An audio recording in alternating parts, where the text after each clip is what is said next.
The moment that sticks in my head like a thorn under the nail? It wasn't the gala, or the champagne, or even that smug little text that would eventually set the whole circus on fire. It was 3 weeks earlier in the break room when Derek, with that greased-up frat boy grin, told the new hire, Sloane, she's kind of like legacy code. Can't delete her outright, but we're working on the update. He chuckled. I didn't. I just stirred my burnt coffee and pretended not to hear. I'd heard worse. I'd survived worse. But that day something turned. I'd been at Halcyon Systems for 12 years. Not coasting with seniority 12, no. I built our innovation division from a glorified broom closet in the annex to a 60-person powerhouse with 3 patents pending and 5 major clients. I'd done it without demanding glory, without throwing elbows. While Derek and his ilk were busy ordering custom leather notebooks with their initials embossed in gold, I was mentoring interns, debugging prototypes at 2 a.m., and taking phone calls from vendors on my kid's birthday. And somehow I was still the invisible one. Look, if you're still listening at this point, and not Derek, because I know he rage Googles me now, do me a quick favor. Hit the like. Maybe even subscribe. I know every YouTuber and their grandma says it, but our little team behind this channel reads every comment, every click, and it fuels us harder than Derek's ego in a mirror. Thanks. Now back to the dumpster fire. See, here's the thing they never tell you when you make it to the VP table as a woman who didn't go to Stanford, doesn't golf, and dares to wear flats. You're allowed in the room, but no one hears you unless you're echoing someone else. I watched junior execs, mostly men, mostly loud, mostly useless, get showered in praise for quoting strategies I had outlined in dusty Google Docs a year ago. I saw them rebrand my efficiency model as the Derek method on a slide deck. I sat through meetings where I wasn't just ignored, I was erased. Still, I stayed. Loyalty? Sure. Fear? Probably. But also because I had built something real, and I wasn't about to let some portfolio padding nepotism prince undo it without a fight. Besides, someone had to run the place while the thought leaders were busy doing TED talk karaoke at conferences. The real kicker? I knew they were grooming Derek to replace me before HR even got their ducks in a row. The signs were there. My budget approvals started getting lost. I was suddenly asked to send pre-reads and post-reads and summary emails to ensure alignment. My one-on-ones with the CTO were quietly canceled. One by one, no explanations. My team was being poached, repackaged, and presented as a new vision under Derek's glittering charm and plagiarized jargon. And I stupidly, stubbornly, still tried to play it straight. I dotted my I's. I smiled at the board luncheons. I even ordered extra team mugs with the new branding just to keep morale up. Because I thought maybe, just maybe, substance would win out over smoke.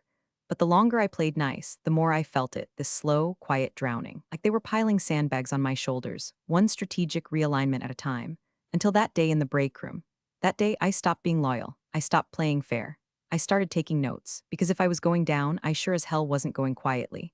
Derek showed up on a Tuesday like a human LinkedIn post brought to life.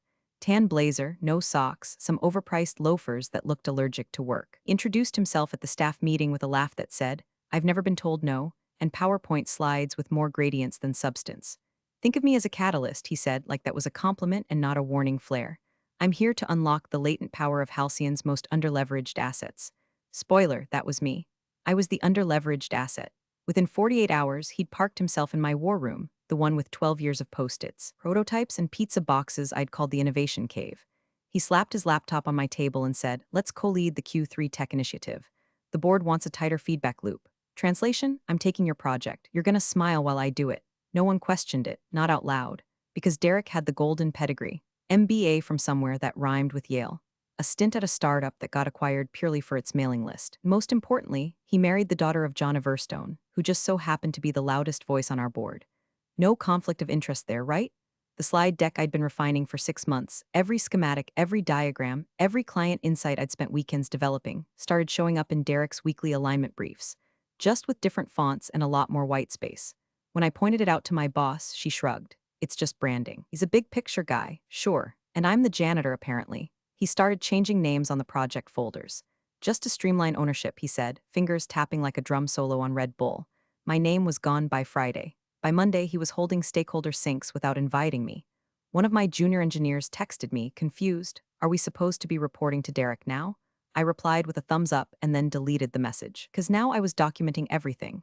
Not just the overt power grabs, the little things, his meeting times, his version numbers, the way his summaries copied entire phrases from my archived emails, every misspelled acronym, every bloated buzzword. I had a spreadsheet titled for when it burns, and make no mistake, I knew it would burn. It got worse before it got ridiculous. He started hosting innovation huddles at 8 a.m. on Wednesdays, mandatory for my team, the kind where everyone stands around while he ideates in a word cloud of nonsense. One week it was decentralized synergy matrices. Another, frictionless ideation scaffolds. I swear he opened a Miro board and just typed synergy 12 times in different colors. Meanwhile, my actual work, the prototype that worked, the client feedback that mattered, the engineers who built things, was being ignored, redirected, repackaged as his streamlined vertical. I even saw my own whiteboard mockup in one of his investor decks, right down to the typo on optimization. He left it in like a watermark. But here's the part that really lit the fuse. He booked a dinner with one of my longtime clients solo, said it was a reconnection dinner. I only found out because the client CC'd me on a follow-up and asked if I'd approved the new pricing model Derek suggested. I hadn't. It was wrong. It was reckless. Reeked of someone trying to impress the board with revenue projections based on hallucinations and hubris. I smiled, replied politely, corrected the figures, and then I opened a new folder on my desktop, Exit Strategy, because if Derek thought I was legacy code, he hadn't read the fine print. I was the source, and I had backups. They say betrayal feels like a stab in the back. Wrong. That would imply you didn't see it coming. Mine felt more like slow strangulation, soft hands tightening behind a velvet curtain. No alarms, no screaming, just silence where my voice used to be. I first realized I'd been ghosted, corporate edition, when the calendar stopped pinging. The Monday product sync, gone. The Q3 strategy sprint, vanished. The bi-weekly with the CTO, canceled for bandwidth, allegedly. I scrolled through the shared invites. Every single one now listed Derek as owner. My name, absent, erased, like someone had just hit backspace hard enough to rewrite history. At first, I told myself it was an oversight, a clerical hiccup. Maybe Gina in ops got wires crossed. But then my favorite engineer, Rachel, one of the few bright lights in this fluorescent hellscape, messaged me privately. Are you not on the Wednesday roadmap call anymore? Derek just demoed your prototype. My prototype. The one I'd stayed up 3 nights building. The one I tested so hard I fried the logic board and had to cannibalize a demo unit just to reboot it. The one I'd named Project Kestrel, a nod to the bird my daughter loved. The one we watched dive bomb crows in the park. Apparently now it was called Derek's flagship Alpha. And apparently I no longer existed. But the tipping point? That came wrapped in a red lanyard and a smug Instagram story. Halcyon had sent Derek to San Diego for the annual Future Tech Forum, the biggest damn industry conference we attend all year. Normally, I'm the one they send. Not because I beg for it, but because I know the damn product. I've spoken on that stage 3 years in a row. I've shaken hands with the CEOs who matter. But this year, I saw it secondhand in a story someone forwarded me. Derek on stage, grinning like he'd just cured cancer with a recycled TED talk. Behind him, my UI, my architecture, my flow charts, they didn't even change the fonts. And still, no mention of me. Not in his slides, not in his speech, not in the caption. Presenting Halcyon's breakthrough initiative powered by next-gen strategy. He even added a rocket emoji. A goddamn rocket emoji. I slammed my laptop shut and stared at the beige wall of my office until it blurred into static. Not out of sadness. Not anymore. That had come earlier, back when I still believed in fairness or credit or karma. No, this was different. This was surgical clarity. That's when I got the knock. It was Elliot, a data lead from marketing who'd been around long enough to know where the skeletons were buried and who had the shovels. He closed the door behind him and muttered, "You didn't hear this from me, but Derek's been talking to HR. Words like redundant and legacy transition plan are being tossed around. He's planning a restructure. End of Q3, I stared at him. After he finishes demoing my prototype, you mean? Elliot just nodded, looks that way. I didn't flinch. I didn't curse. I didn't throw my chair, even though it suddenly seemed like a deeply reasonable thing to do. Instead, I opened my drawer, pulled out the slim USB stick I kept for emergencies and copied everything. Architecture diagrams, client emails, proof of authorship, early sketches with my annotations, even the pitch video I made at 2 a.m. with my dog snoring in the background, proof this was mine. Then I did something I hadn't done in years. I made a list. People I trusted. People I could build with. People who saw me before Derek's halo blinded the board. And I started calling. Not loud, not obvious. But one by one, I began stitching something new from the threads he tried to unravel. Because if Derek wanted a legacy transition, he was damn well going to get one. Just not the version he expected. At 1:17 a.m., somewhere between the 5th espresso and the 12th version of the pitch deck, I felt it, that old hum in the spine I hadn't heard in years. The one that used to show up back when I still believed in possibility. Not promotion. Not politics, possibility. My living room had turned into a war bunker. Blueprints, user flow sketches, and investor psychographics littered the floor like corporate shrapnel. My dog, Brisket, looked concerned. I hadn't taken him on a proper walk in 2 days, but I wasn't spiraling, I was building. Again. Only this time I wasn't building for company. I was building out of one. I named it Project Threshold. Quietly, privately, it felt like a dare. I took the bones of what Derek had stolen and stripped the bloat he'd added. Pulled out the parts that worked, the pieces that could scale, and welded them into something sleeker. Something that didn't just respond to a problem, it anticipated it. No more leveraging synergies or streamlining verticals. This was utility, function, precision, my original architecture, but cut loose from Halcyon's bureaucratic fat and marketing glitter. The first NDAs I sent out were short, 2 pages to the point, no frills, just like the prototype. I started with Tasha, my old mentor from my MIT days, now deep in the venture trenches. Then Lisa, the COO who once told me in the hotel bar at Tech Women's Summit, "You ever go solo? I want to see it before Sequoia does," they answered. Quick, curious. But the big swing? Martin Cleary. Martin had always been a unicorn wrapped in corduroy, an investor who actually read technical specs, not just market summaries. He didn't chase hype, he chased builders. Years ago, when my division was still scraping together beta tests, he'd stop by unannounced and ask me, "You ever think about starting something real?" Back then, I said no. Back then, I thought loyalty mattered. Now I knew better. I didn't pitch him directly. That would have raised alarms. Instead, I sent a ping to his assistant, Claudia, just to hope you're well, with a quiet link to a sandbox environment. No company name, no branding, just access. 12 hours later, I got a reply. "Martin wants to talk." Meanwhile, I kept my halcyon face polished. I smiled in the halls. I showed up to team huddles. I nodded through Derek's nonsense like a bobblehead wired for pain. Let him think I was winding down. Let him believe he was breaking me down into parts for salvage. Because beneath the surface, I was recruiting 3 engineers who'd already been reallocated by Derek, bitter but brilliant. 1 UI lead who'd quit last year, tired of our glass ceiling disguised as a skylight.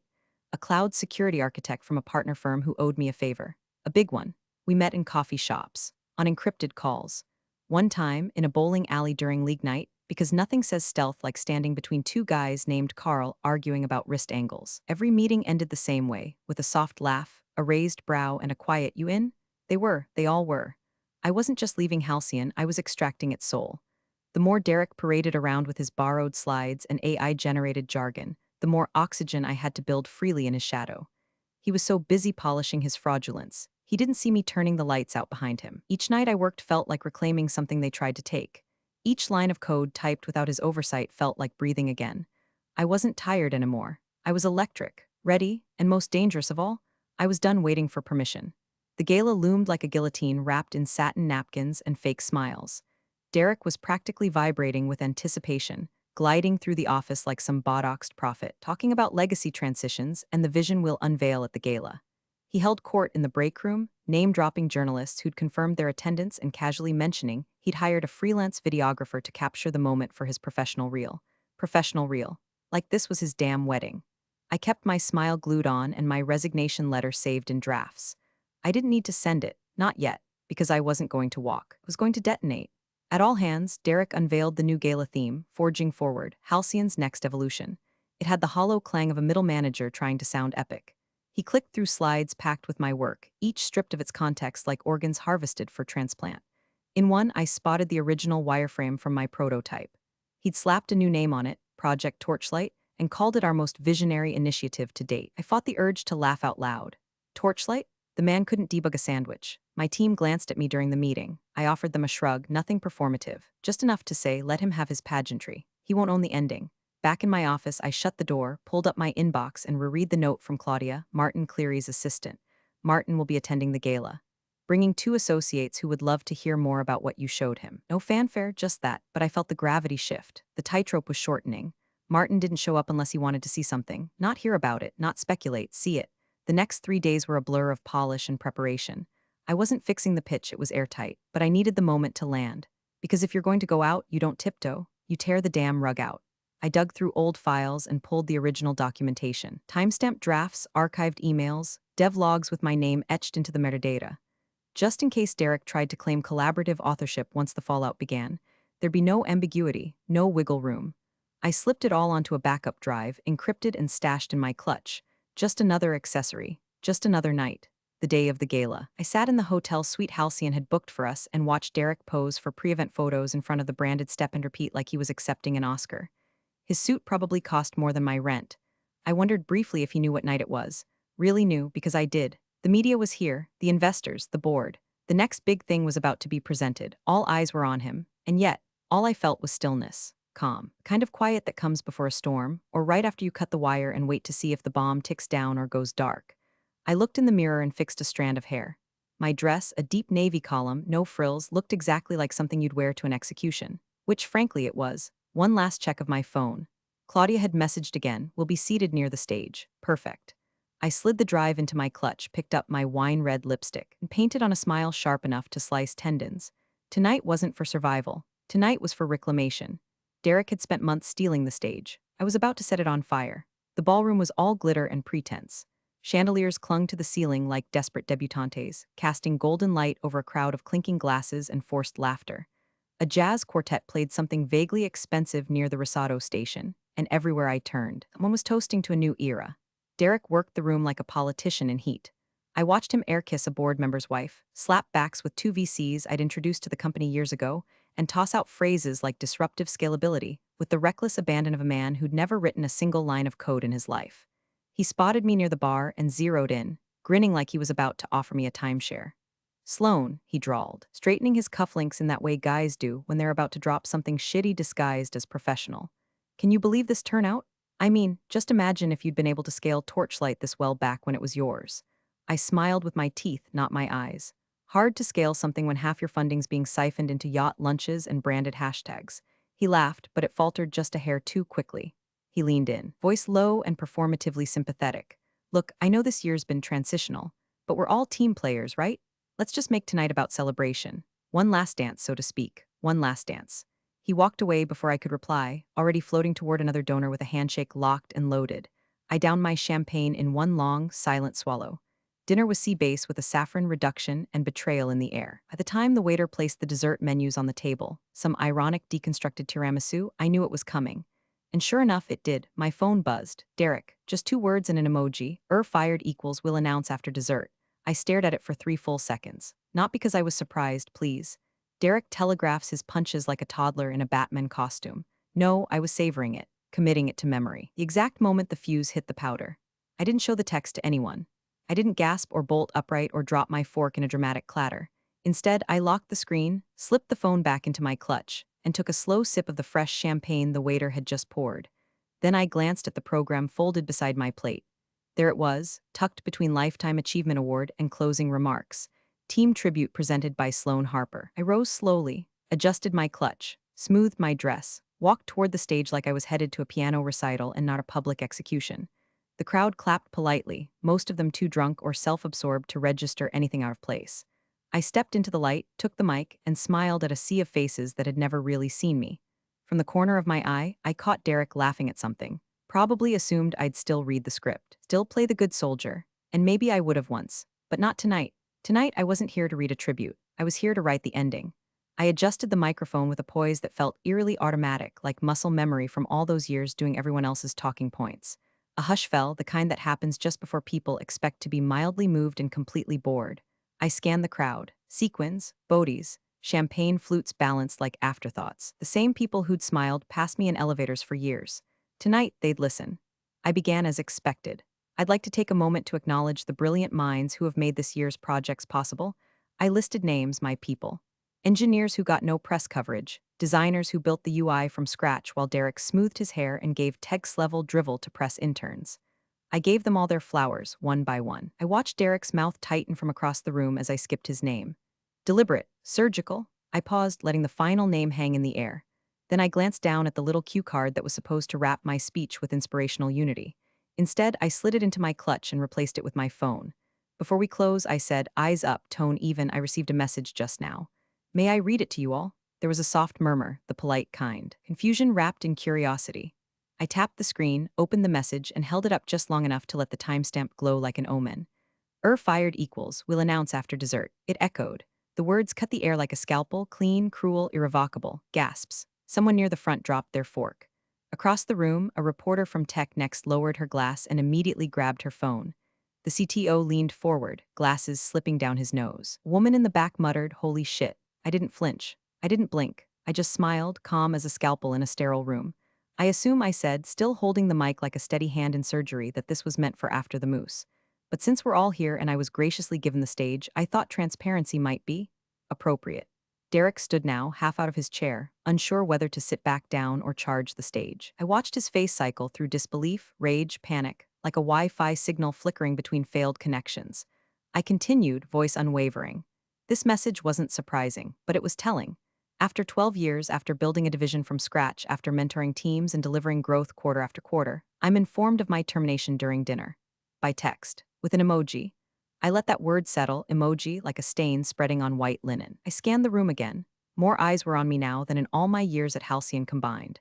I came here tonight to give thanks, I said, closing the screen and sliding the phone away. And I have, but I won't leave this stage pretending the story ends with a smiley face. So let me finish with this instead. The work I've done, the real work, doesn't disappear because someone else wants credit. Innovation doesn't come from PowerPoints and PR. It comes from people who build quietly, relentlessly, often invisibly, until they decide to stop being invisible. A long silence. Derek stepped forward, mouthing something, probably security or damage control or maybe just no. Too late. I nodded once and stepped back from the mic, heartbeat steady, every word behind me now like a match dropped into dry brush. The fire had started. For a few heartbeats, nothing moved. The ballroom held its breath like a crystal decanter on the edge of a marble countertop. One twitch, and it all shatters. The silence was rich, heavy, a vacuum after detonation. And then shhhhkk, the distinct sound of a chair sliding back, slow and deliberate, heads turned like synchronized swimmers. From the second row he stood, Martin Cleary, Halcyon's crown jewel investor, the man whose money made things happen and whose silence usually said everything. He didn't speak right away. He adjusted the cuff of his navy blazer, rumpled, old money confident, and walked toward the stage with the calm of someone who'd already decided how this would end.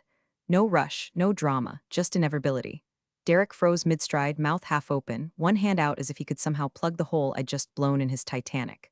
Martin stepped up beside me. Looked at me, not through me, not around me, but at me. Like I wasn't legacy code or redundant. Like I was the damn source. He took the mic. "Miss Harper," he said, voice low but clear enough to slice through the tension, "I came here tonight expecting to hear about Halcyon's future." He turned slightly, letting the crowd soak in the weight of each syllable. "And I have." Derek took another step forward, then stopped dead. Martin continued. "We've reviewed your platform, your numbers, and most importantly, your leadership. Effective immediately. Your new venture will be fully funded." He paused, then added with a small nod by us.